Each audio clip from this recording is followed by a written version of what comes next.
උසස් අධ්‍යාපනය පිළිබඳව මේ වෙනකොට ලංකාවේ වගේම හැම රටකම වැඩි වැඩියෙන් කතා බහට ලක් වෙලා තියෙනවා. ඉතින් උසස් අධ්‍යාපනය ගැන කතා කරනකොට ලංකාවේ වගේම පිටරටකට ගිහිල්ලා Tamanගේ අධ්‍යාපන සිහිනය සැබෑ කරගන්නත් දැන් පුදුමාකාර විදිහට අවස්ථා විවෘත වෙලා තියෙනවා.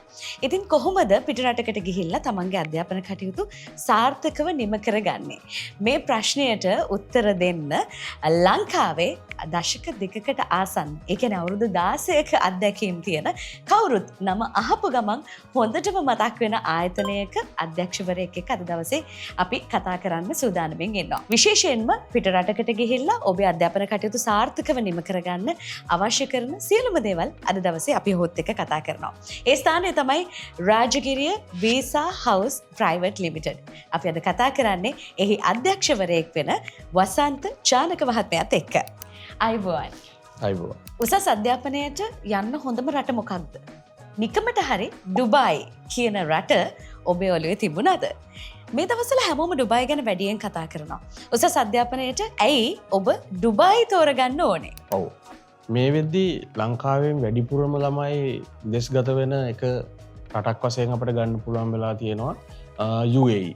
UAE එහෙම නැතිනම් අපි විවාහාරයේ දිනදා කියනවා ඩුබායි කියලා. ඉතින් මේ ඩුබායි වලට අපේ ලංකාවෙන් වැඩි වශයෙන්ම දරුවෝ එහෙමත් නැතිනම් ෆැමිලිස් යන්න මූලික හේතු වෙලා තියෙන්නේ හොඳ ක්වොලිටි এডুকেෂන් එකක් තියෙනවා ඩුබායි වල. ඒක වර්තමානයේ ලෝකයේ තරඟ කරන්න පුළුවන් අධ්‍යාපන ශාස්ත්‍රයක් එක්කන් එක දිගටම තරඟ කරමින් යනවා. ඒ නිසා වැඩියෙන් එතනදී ලැබෙන අධ්‍යාපනයේ ප්‍රතිඵල සාර්ථක වීම මත තමයි ගොඩක් අය ඩුබායි වලට යන්න පෙළඹිලා තියෙන්නේ. ඒ නිසා එතනදී බලද්දී අපිට ගන්න පුළුවන් කාරණා කීපයක් තියෙනවා. එකක් තමයි ෂෝමනි එකක් අවශ්‍ය වෙන්නේ නැහැ ඩුබායි এডুকেෂන් එකට යන්න ගියපො.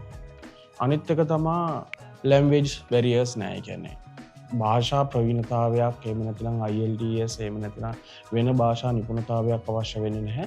සාමාන්‍ය ඉංග්‍රීසි දැනුමක් ප්‍රමාණවත් වෙනවා ළමයෙක්ට එහි ගිහිල්ලා තමන්ගේ අධ්‍යාපන කටයුතු සාර්ථකව නිම කරගන්න. ඒක විශේෂ හේතුවක් වෙලා තියෙනවා. අනිත් එක සාමාන්‍යයෙන් මිලියන 10ක 15ක ෂෝමනි එකක් පෙන්වන්න අවශ්‍ය වෙන්නේ නැහැ. එහෙම නැත්නම් අපි කියනවා ෂෝමනි එකක් පෙන්වන්න අවශ්‍ය වෙන්නේ නැහැ ඩුබායි යම්කිසි ස්ටුඩන්ට් කෙනෙක් එඩියුකේෂන් එකට යනවනම්. ඒත් එක්කම එතන තියෙන දේ තමයි ඉක්මනින් ලංකාවත් එක්ක සම්බන්ධ වෙන්න පුළුවන්.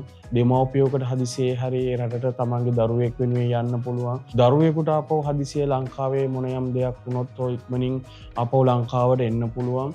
ඒ කියන්නේ අපි කියන්නේ ළඟ සම්බන්ධතාවයක් තියෙනවා ඩුබායි සහ ලංකාව අතර. ඒත් එක්කම අපි ගත්තහම ලෝකයේ ප්‍රසිද්ධ රටවල් වල තියෙන ජර්මනිය, UK, USA ඒ වගේ රටවල් වල බේස් වෙලා තියෙන යුනිවර්සිටිස් සියල්ලම මේ වෙද්දී ඩුබායි වල තියෙනවා. කියන්නේ අපි ගත්තොත් ඩුබායි වල වෙනමම සිටි එකක් තියෙනවා යුනිවර්සිටිස් ඇතුළත් වෙලා. ඒකට අපි කියනවා ඇකඩමික් සිටි එක කියලා. ඇකඩමික් සිටියේ තියෙන යුනිවර්සිටිස් විතරයි. කියන්නේ අපි ගත්තොත් ජර්මන් යුනිවර්සිටිස් තියෙනවා, UK වල තියෙන යුනිවර්සිටිස් තියෙනවා, ඊට පස්සේ ගියොත් USA යුනිවර්සිටිස් තියෙනවා. ළමයෙකුට ඩුබායි ගිහිල්ලා Taman කැමති රටක ක්වොලිෆිකේෂන් එකක් ඒ රටේ හදාරන්න පුළුවන්. ගත්තොත් කෙනෙක්ට අවශ්‍යයි නම් තමන්ට UK ක්වොලිෆිකේෂන් එකක් ගන්න කියලා එයාට ඩුබායි ගිහිල්ලා UK ක්වොලිෆිකේෂන් එකක් UK යුනිවර්සිටි එක ස්ටඩීස් කරලා තමන්ට ගන්න පුළුවන්. යම් කිසි කෙනෙක්ට අවශ්‍යයි නම් තමන්ට ජර්මන් වල ක්වොලිෆිකේෂන් එකක් ගන්න ජර්මන් යුනිවර්සිටිස් තියෙනවා මේ වෙද්දී ඩුබායි වල ඇකඩමික් සිටි එකේ. ඒකට ගිහිල්ලා තමන්ට පුළුවන් ඒ යුනිවර්සිටි එකේ ක්වොලිෆිකේෂන් එක කම්ප්ලීට් කරලා එතනදී ඒගොල්ලන්ට අවශ්‍ය අධ්‍යාපන සහතික පත්‍රය ලබා ගන්න. එහෙම නැත්නම් අපි කියන්නේ ඩිග්‍රී එක, මාස්ටර් එක, එහෙම නැත්නම් අපිට තව පුළුවන් ඩිප්ලෝමා සහතික පත්‍ර පාඨමාලා තියෙන මේ ඕනම එකක් එහිදී කම්ප්ලීට් කරන්න පුළුවන්. තව විශේෂත්වයක් තමයි ළමයෙකුට අවශ්‍යයි නම් ඩිප්ලෝමා එකකට යන්න පුළුවන්, බැචලර් ඩිග්‍රී එකකට යන්න පුළුවන්, මාස්ටර් එකකට යන්න පුළුවන්.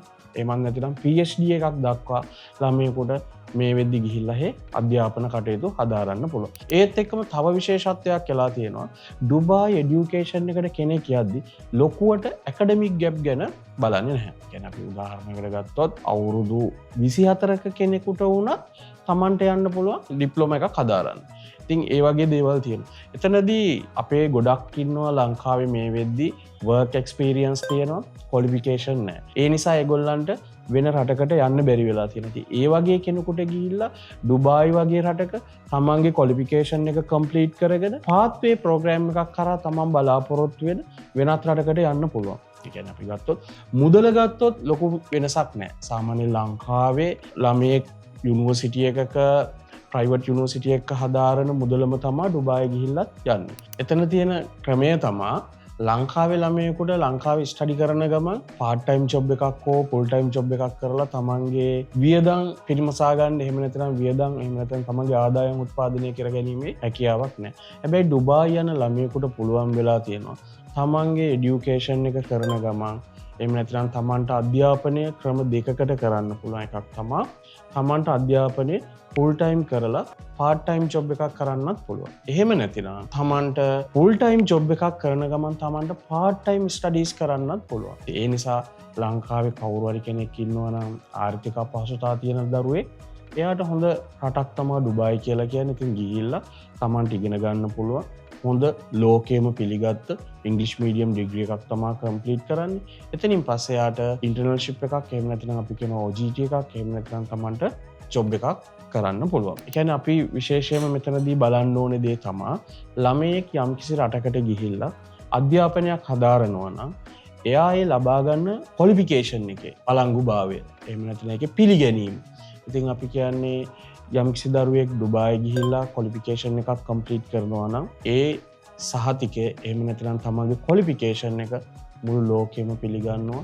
එතනින් එහා පැත්තට ඩුබායි ගිය ළමයෙකුගේ අවසාන අරමුණ මොකක්ද කියලා ගත්තොත් ඒ කියන්නේ සාමාන්‍යයෙන් ඉගෙන ගන්න විදේශගත වෙන ළමයින්ගේ කාණ්ඩ කීපයක් ඉන්න අපි මේ විද්‍ය හඳුනාගෙන තියෙනවා අවුරුදු ගාණක් අපි මේ කරන වීසා ප්‍රොසෙස් වලදී. ඉතින් ඒකේ හඳුනාගත්ත එක කාණ්ඩයක් තමයි ළමයි පිටරට ගිහිල්ලා ඉගෙනගෙන නැවත ලංකාවට ඇවිල්ලා ලංකාවේ නැවත රැකියාවක් කරන්න බලාපොරොත්තු වෙනවා. එතකොට තමන් ඒ ඉගෙන ගන්න ක්වොලිෆිකේෂන් එක ලංකාවට වැලිඩ් වෙන්න ඕන. ඉතින් ඩුබායි ගිහිල්ලා ඉගෙන ගන්න සියලුම ක්වොලිෆිකේෂන් ටික ලංකාවට වැලිඩ්.